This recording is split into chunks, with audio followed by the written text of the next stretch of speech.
Anti, നമ്മൾ ഇതെങ്ങോട്ടാ പോകുന്നേ? ഇനി നീ അവിടെ നിന്ന് ശരിയാവില്ല. അവനെ വലിച്ചു കയറ്റിയതേ കഞ്ചാവാ. എന്തൊക്കെയോ ദുരുദ്ദേശത്തോടു കൂടി തന്നെയാ അവനവിടെ വന്നിരിക്കുന്നത്. അപ്പൊ പിന്നെ ഞാനിതെങ്ങോട്ട് പോവും? നിനക്ക് സുരക്ഷിതമായ നല്ലൊരു സ്ഥലം ഞാൻ കാണിച്ചു തരാം. അതിനു വേണ്ടിയാ നിന്നെ ഞാൻ ഈ കൊണ്ടുപോകുന്നത്. എന്റെ മകനെ കൊന്നിട്ട് അവളെങ്ങനെ മിടുക്കിയായി നിന്ന് ആളുകളുടെ കണ്ണിൽ പൊടിയിട്ട് ജീവിക്കണ്ട. എടാ, അവൾക്ക് തൂക്കുകയറ് വാങ്ങിച്ചു കൊടുക്കണം. അത് നിന്നെ കൊണ്ടേ കഴിയൂ. നിന്നെ കൊണ്ട് മാത്രമേ അത് നടക്കുള്ളൂടാ. എന്റെ മോള് പ്രീതി ഈ നാട്ടിലുണ്ടായിരുന്നെങ്കിൽ എന്നോടൊപ്പം തോളോട് തോൾ ചേർന്ന് നിന്ന് എനിക്കൊപ്പം അവൾക്ക് നേരെ പട നയിച്ചേനെ. എനിക്ക് ജയിക്കണോടാ, എനിക്ക് ജയിച്ചേ ഒക്കൂ. സത്യാമ്മേ, ഈ പറഞ്ഞതൊക്കെ എത്രത്തോളം വിശ്വസനീയമാണെന്ന് എനിക്കറിയില്ല. ഇതൊന്നും എനിക്ക് ഉൾക്കൊള്ളാൻ പറ്റുന്ന കാര്യങ്ങളല്ല.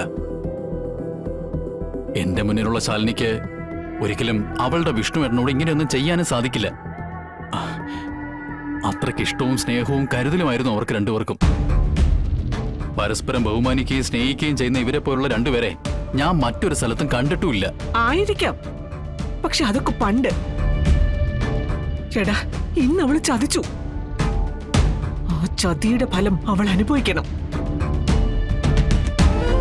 എന്റെ കുഞ്ഞിന്റെ ജീവനെടുത്ത് അവളുടെ ജീവൻ നിയമത്തിലൂടെ എനിക്ക് എടുക്കാൻ കഴിയണം. എടാ, അതിനുവേണ്ടി ഞാൻ പല വക്കീലന്മാരുടെ അടുത്ത് ചെന്നു. എല്ലാവരും ഒഴിവ് പറയുക.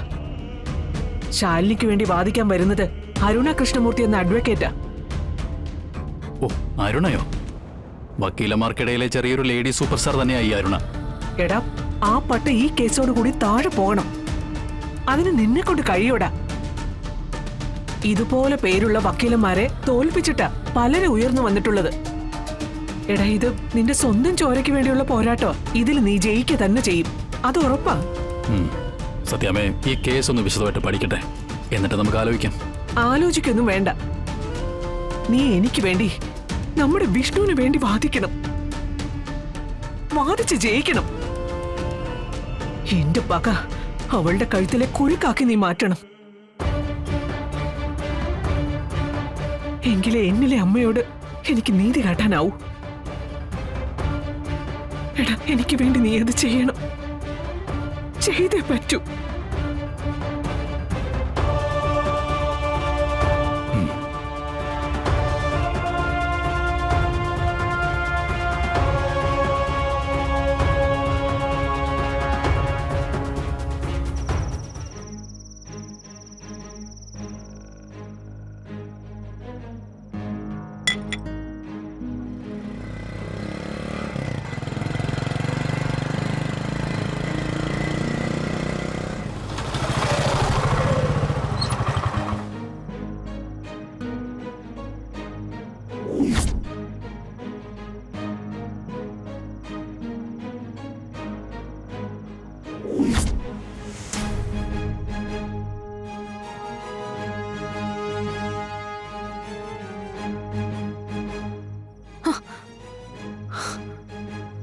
എന്താ എന്താ വേണ്ടേ?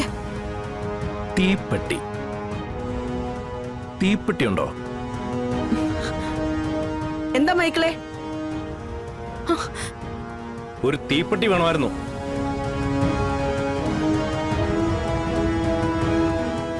ദാ, കടയിൽ നിന്ന് വലിക്കരുത്. പോലീസ് ഇവിടെ ഓടിപ്പാഞ്ഞു നടക്കുന്നതാ. നിന്റെ വേഷം കെട്ട് ഇവിടെ എടുത്താൽ അവര് വന്ന് പൊക്കിക്കൊണ്ട് പോവും.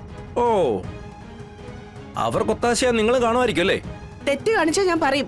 അവിടെ ഞാൻ ബന്ധങ്ങളൊന്നും നോക്കാറില്ല. എങ്ങനെയെങ്കിലും നന്നാക്കാൻ പറ്റുമെന്നാ. ഇനിയിപ്പോ എന്ത് നന്നാവാൻ? ഇതുപോലൊക്കെ അങ്ങ് പോവും. ദാ, പുറത്തേക്ക് ഇറങ്ങി നിന്ന് വലിക്കടാ. ഓ,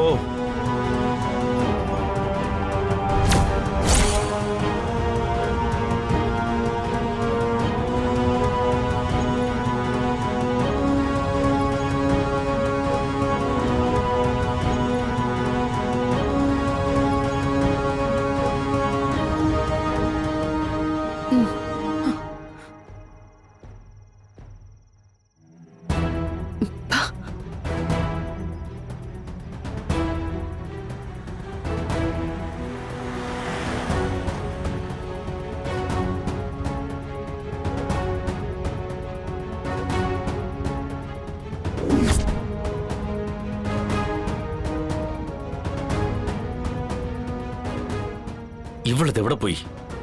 ആ തള്ളയും കാണുന്നില്ലല്ലോ.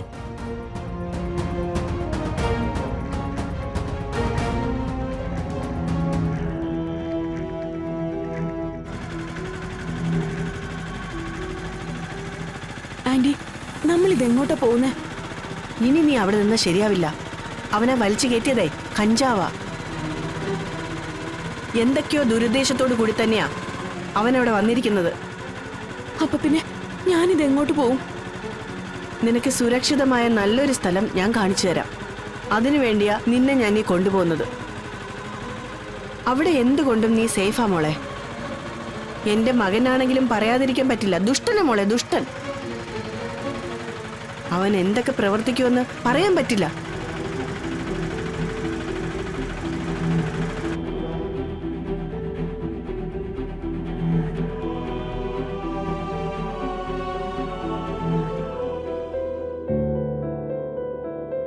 അമ്മേ, വേദന കുറവുണ്ടോ അമ്മേ? ഇപ്പൊ കുഴപ്പമില്ല. ഞാൻ കുറച്ചു നേരം ഒന്ന് കിടക്കട്ടെ. അപ്പോഴേക്കും ചിലപ്പോ മാറുമായിരിക്കും. അല്ല, മക്കളൊന്നും കഴിച്ചില്ലല്ലോ. വിശക്കുന്നില്ലേ? ആദ്യം അമ്മയുടെ തലവേദന മാറട്ടെ. അത് കഴിഞ്ഞിട്ട് ഞങ്ങൾക്ക് എന്തെങ്കിലും ഉണ്ടാക്കി തന്നാ മതി. അമ്മ കിടന്നോ, ഞങ്ങൾ പുറത്തിരുന്നോളാം. വാ പപ്പി.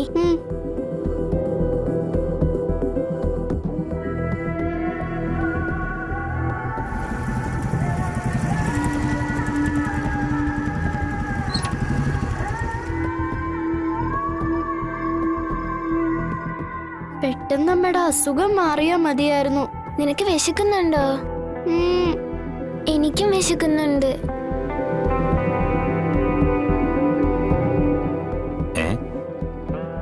ഇതെന്താ രണ്ടുപേരും സങ്കടപ്പെട്ടിരിക്കുന്നേ? അമ്മയ്ക്ക് സുഖമില്ല. തലവേദനയാ. എന്നിട്ട് മരുന്ന് വാങ്ങിച്ചു കൊടുത്തോ? ഞങ്ങള് ബാം പെരട്ടി കൊടുത്തിട്ടുണ്ടെങ്കിലേ.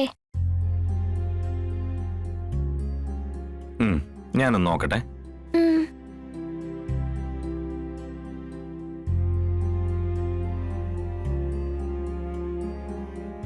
ഇനിയിപ്പൊ എന്ത് ചെയ്യും പപ്പി? ബാം പുരട്ടി കൊടുത്തിട്ടില്ലേ, ഇപ്പൊ മാറുമായിരിക്കും.